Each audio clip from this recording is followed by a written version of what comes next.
Hi, this is Munson with Munson Music, and we're going to talk about how you can play through a song called In My Remains by Linkin Park.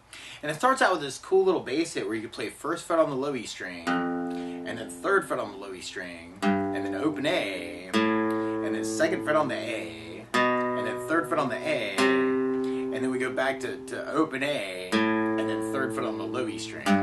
It's kind of that main bass riff. It's that F, G, A, B, C, A, G. And the chords that would kind of back that up would start on an F major chord. We'll talk about a really easy way to play that. But if you know the bar F major, you do your first finger across the entire first fret, second finger on the G string second fret, third finger on the A string third fret, and the pinky on the D string third fret. And if you strum all those together, that sounds an F major bar chord, and it sounds really, really happy. Now a good substitute for that though is something called F major 7, where you do your first finger on the B string first fret, second finger on the G string second fret, third finger on the D string on the third fret, and if you strum the D string to the high E string, that sounds an F major chord, and it sounds really, really happy. And then from the F, we're going to be going to a G major chord. We play G major. First finger goes to the A on the second fret, second finger on the low E string on the third fret, and third finger on the high E string on the third fret. And if you strum all those together, that sounds a G major chord, and it sounds really, really happy. And then from the G, we're going to go to an A minor chord. We're going to play A minor. First finger goes to the B string on the first fret, second finger on the D string second fret, and third finger on the G string second fret. And if you strum all those together, that sounds an A minor chord, and it sounds really, really sad. And then from there, we kind of go to a G major chord, which you kind of hear where the A string on the second fret's kind of getting brought out for that lick. And that's called a G/B, or G with B in the bass, if you strum just the A string to the high E string. And then from there, we go to a C major chord, and we play C major. First finger goes to the B string on the first fret, second finger on the D string second fret, and third finger on the A string on the third fret. And if you strum the A string to the high E string, that sounds a C major chord, and it sounds really, really happy. And then from the C, there's a quick hit back to the A minor, and then we go back to G major.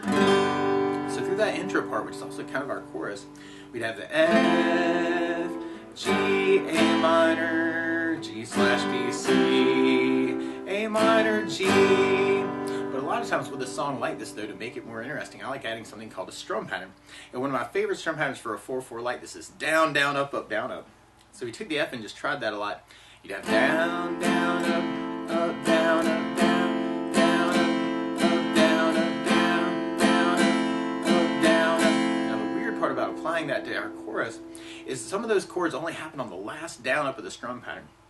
So you'd have the F with the down, down, up, up, but then you go to G for a down, up, and then A minor with the down, down, up, up, but then G/B with the down, up, and then C with the down, down, up, up, down, up, and then the A minor for the last down, up, and then you go to the G with the whole pattern. G down, down, up, down, up. So all together, you got F, down, up, G down, A minor down, down, up, G down, C down, down, up, A minor, G down, up, down, up. Now you may also want to kind of play around with just kind of doing downs on each one.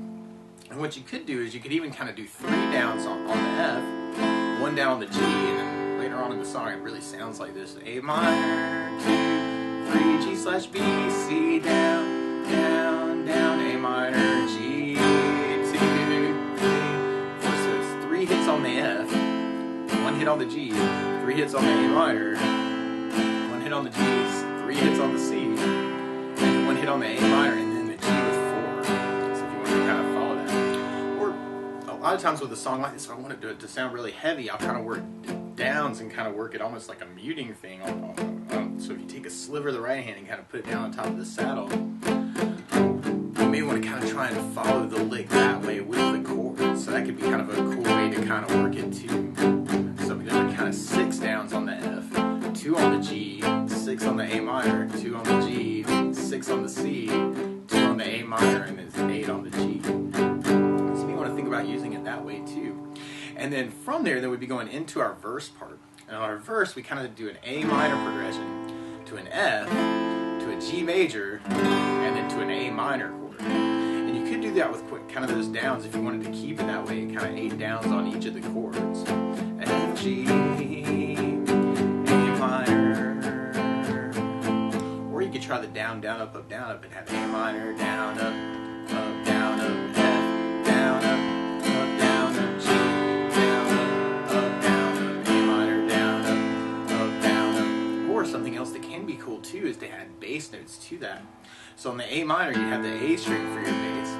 On the F major 7, you'd have the D string for the bass.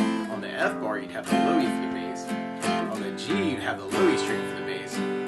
Unless it's the G/B, in which case you'd be trying to do the A string for your bass. So you do the A bass, down, up, makes it a G/B. And then on the A minor, you'd have the A string for your bass. And on the C, you'd have the A string for your bass. So we try that next verse with a bass, down, up, down, up. We'd have A minor, then A bass, down, down, F the bass, down, down, G with the A bass, down, down, A minor, then A bass, down, down, A minor, then A bass, down, down, F the bass, down, down, G with the A bass, down, down, A minor, then A bass, down, down. And then if we tried applying basses to our chorus, you'd have F with the bass, down, up, G, down, A minor, then A bass, down, up, G/B with an A bass, C with an A bass, down, up, A minor, then down, up, G with low E bass, down, down, F with the bass, down, up, G, down, A minor, then A bass, down, up, G, down, C with an A bass, down, up, A minor, down, up, G with low E bass, down, down. And then from there, we'll be going into our next verse. Now, another strum pattern I would think about using with the song, though, is something called a 16th note strum pattern. And what I mean by that is if you're tapping your foot to the beat, right now we're kind of dividing that beat into two parts with our down, down, up, down, up. 1, 2, 1, 2, and that's called an 8th note. What a 16th note is where you divide that foot tap into 4 parts. 1, 2, 3, 4, 1, 2, 3, 4.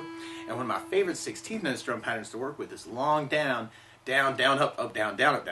And what I mean by that is if you take the A minor and do it down for 4. 1, 2, 3, 4, 1, 2, 3, 4, 1, 2, 3, 4. That's what you do on the first beat. Then on the second beat, you're doing a down on 1, down on 3, up on 4. So you're going 1, 2, 3, 4, down, down, up, down, down, up, down, down, up. And then on the third beat, you're doing an up on 2, down on 3. So you're going 1, 2, 3, 4, 1, up, down, 1, up, down, 1, up, down. And then on the last beat, you're going down, up, right along with the 1, 2, 3, 4. So down, up, down, up, down, up, down, up, down, up, down. So all together, you got down, down, down, up, down, down, up, down, up, down, down, down, up.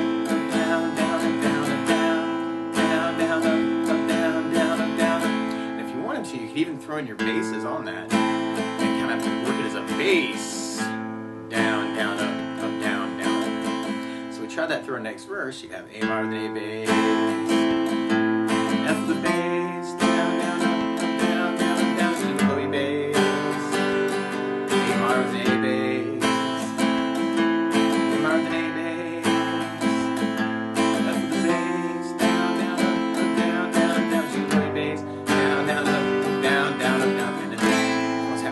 Stop time on the A minor for that second chorus. So we try our chorus with the 16th. We could work that as kind of the down or the bass, down, down, up, down on the first chord, and then save the last down, up, the other chords we were punching before. So we'd have F with the bass, down, down, up, down, G, down, up, down, A minor, then A bass, down, down, up, down, G, down, up, down, C, then A bass, down, down, up, down, A minor, down, down, G with A bass.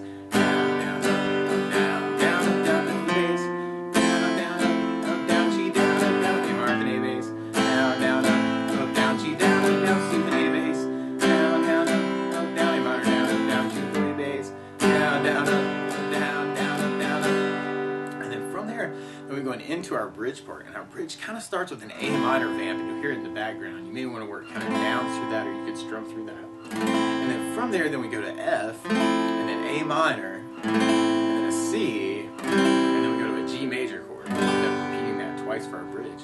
So we tried that with a bass, down, up, down, up. We kind of start off with that A minor, and you just kind of keep that A minor going, bass, down, up, down, up, A minor, A minor, and we have our F.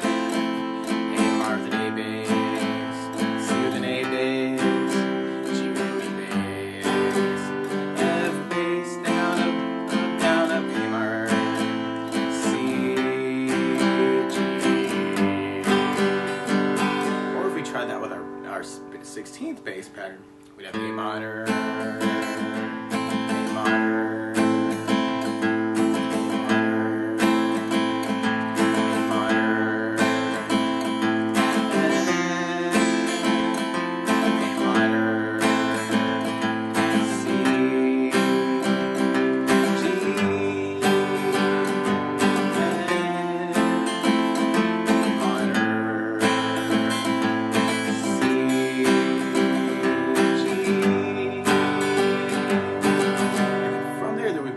Into kind of our chorus form for our outro. So we'll be back to that. G, A minor, G, C, A minor, G. So feel free to kind of take all this and kind of embellish it. If you got other licks of your own, feel free to kind of mix it up a little bit and kind of make this your own.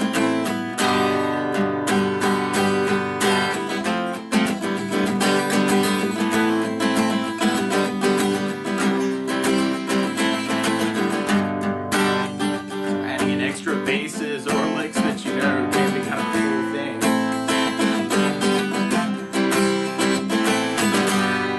So I want to kind of mix it up a little bit there too. But that's the basics of how you can strum through In My Remains by Linkin Park. So good luck!